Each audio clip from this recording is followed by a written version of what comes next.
In this video, I'm exploring how to automatically generate documents in Google Docs and PDF via automation from Notion data. This means you can populate a Notion data source page with specific data, and then an automation generates a contract or any type of document with that data populated dynamically, and then uploads that document to the Notion page for your review. In this example, there is a Notion form that people can fill out to generate a contract, Google Docs and PDF files. So I'm going to take some time to fill out each field with test data and show you what it looks like. I will submit, and I can view my response here. This is the Notion page where I can see data submitted, and then the automation runs in the background to generate the Google Docs and the PDF and attach them right here in these dedicated properties. I can then easily open the Google Docs from here, and if needed, I can edit it. You can see all the variables are replaced properly with the data that I entered in the Notion form. Also, the PDF is uploaded in here, and it is stored in the Notion servers. So we're using the File Uploads API to natively upload the file into Notion so it doesn't expire. And I can then also change the status to track the contract internally. The first step is to create a Google Docs that contains variables in double curly brackets, just like this. For example, date, client name, place, service provider name, etc. So you can see in this sample document, these variables are anywhere, but there needs to be dynamic data that is specific to each contract, whereas all the other text is generic and doesn't have the curly braces. The curly brackets are variables which are detected via the Google Docs API when we're gonna create the document via the API in Make. The second component of the system is a Notion data source that contains the data for the variables to be filled out via the automation to generate the contract document. For example, here is a data source called Service Agreements, where there is a form view, because the user experience idea is that we can embed this form into any Notion page or any external service, and then users can easily fill it out just like this. Here is a preview, where there is the agreement name, they can enter the client name, client address, and as you can see, some fields can be required and others might be optional, and that can be set at the form level. So form is a view in Notion that you can create on any data source, and then when we click on any question, we can make it required or not required. You can also add a description if you have a specific format for the document name that you want to keep, which could also be automated in that case. And then we can view all the responses or all the contracts generated in a board view, but we can also add table views, galleries, lists, and any view in a Notion data source. And when we open the page, we can see the contract data that was filled out via the form, and then the generated files that are instead populated via the automation that includes the Google Doc and the PDF that's uploaded to the Notion file property here. Then there can be internal properties such as a status, where we can collaborate to move the contract across different stages to send it for revision, maybe using the native e-signature in Google Drive or any other service that you use for sending the contract to the client and signing it. Next up, we build the automation that actually creates the document. A few caveats here. There are some services such as Document and Docs Automator that provide an out-of-the-box solution to generate files from data sources such as Airtable, Notion, or any other data source where you store your data, and then you can call their APIs and they do this kind of logic all in the background. So if you prefer that, then those services are definitely valuable and I've used them in the past. But if you have a simple use case, you already use Make, or you enjoy building your own custom solutions so you can customize them as needed and enrich them over time in a scalable manner, then this option of creating your own automation can be effective for you. Second caveat. Of course, there can be more advanced use cases, such as omitting variables when they are empty, or formatting the data in a certain way. I do not include those complex use cases in this video, because this video is meant to be a demo of how to generate a file in a basic way. But there are options to create more complex scenarios and omit text and format text in specific ways. So here is how the automation works. The trigger is a webhook that receives data from the Notion database whenever there is a new page created. So in here, I use a webhook. I created a new webhook and I added a database automation in Notion. Here, this is available within the automation section, and there are just 2 steps. Whenever a page is added, then send the webhook. This is the make webhook URL that I got from the make module. And then I send all the existing properties to the webhook, so we can use them in the automation. This is one way to do it.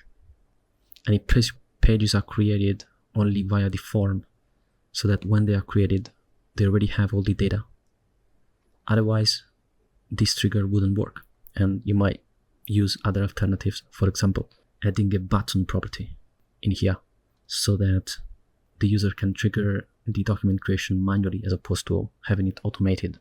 Or you might include a button on the body of the page equally to do that. Or you might trigger a database or a data source or a specific property filled out. So once the trigger is set up, when it fires, it sends data that looks like this. Object page, this is the page ID, and then in here all the properties. And that's the usual Notion API structure. From there, I use a get a data source item Notion module to retrieve the page, because maybe in the future you add additional properties, and if you don't update the data source automation in Notion, they wouldn't be included in the webhook payload. So I find it best to always use this get data source item, passing the ID that will be always present in the webhook payload into the Notion module, so I can retrieve the page and all the latest data for that page right here with all the properties. It might be also good to add the filter in here to only continue if, say, for example, the client name exists. Sometimes there might be pages created by mistake and we don't want it to continue here. Then we will use a Google Docs create a document from a template module. And this allows me to select the template by ID or by selecting from the drop-down menu there. And then in here, as you can see, if there are variables in double curly brackets, they are automatically detected by this module, and you can map data to them. And in this case, I map data from the Notion module using the corresponding properties. So for example, client name, I set the client name here, the plain text. That's what I want, because client name is a text property, which in the Notion API is an array. So a nested plain text parameter that contains the actual value. So make sure to do a test, especially of this module here, before you activate the automation or you test the other modules. Because when you get the data structure in here, you can exactly know the property types and how to properly map the data for the Google Docs variables. Once that is done, I download the PDF, because in this use case, I don't just want the Google Doc, but I also want the PDF that's uploaded to Notion. So for this, I use a Google Drive module, download a file. And in here, I pass the document ID from the previous module here, that's Google Docs.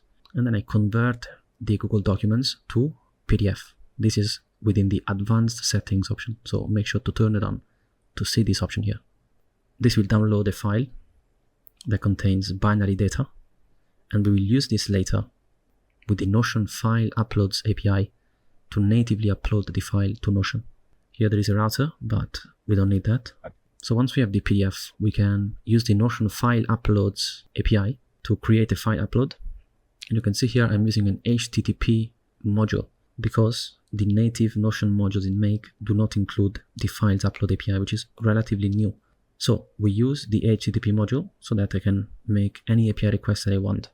And the new version of the HTTP module in Make is very flexible and easy to set up than before. I can select the authentication type. In this case, I know it's an API key because Notion uses a bearer authorization token. I then set my credentials by adding a connection, and then I paste bearer space and then the token in there. I got the token from my Notion workspace within settings and then connections, and then copying the token. If you don't have a connection in Make yet, then you might need to create a new connection within the developer portal, which you can still find in settings and then connections within your Notion workspace.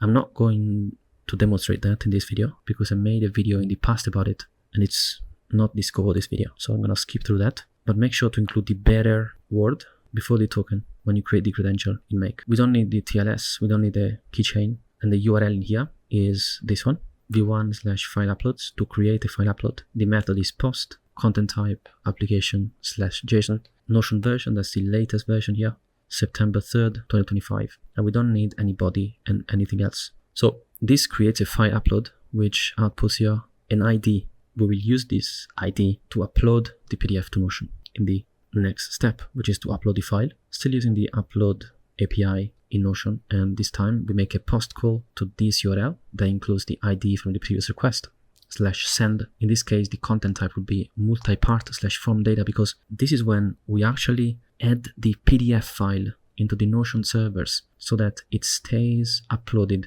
within my workspace.